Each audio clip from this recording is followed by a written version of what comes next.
પહેલાં તો મારે પાર્ટીના મોવડીનો આભાર માનું છું. એમનાથી વિશેષ જુનાગઢ પાર્લામેન્ટમાં આવતા લોકો અને આખા સૌરાષ્ટ્રમાંથી છેલ્લા 4 દિવસ એટલા બધા ફોનો આવ્યા આશીર્વાદના, અને એ બધા ખૂબ ખુશી હતા. અને એક જ વાત હતી કે હીરાભાઈ, તમે લડો, આ ચૂંટણી છે એ અમે તમારા માટે લડવાના છે. અને એટલે જ 101 આગેવાનો એક જ નામ લઈને અમદાવાદ ગયા હતા. સર્વસંમતિથી એક જ નામ ઉપર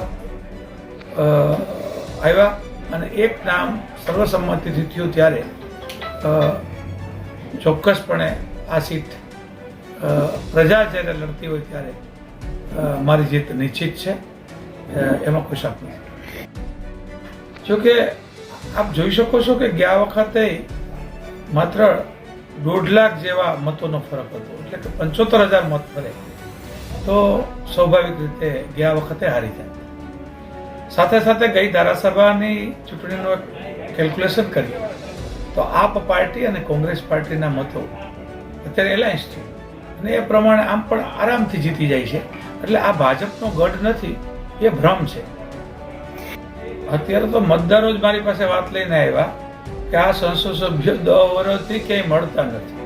ઘણી જગ્યાએ તો પોસ્ટર લગાવ્યા કે સંસદ સભ્ય 10 વર્ષથી આવતા નથી, તો કામનો તો સવાલ જ નથી. એટલે કોઈ જગ્યાએ એમનો સંતોષ નથી, અને તમામ કામો બાકી છે, પેન્ડિંગ.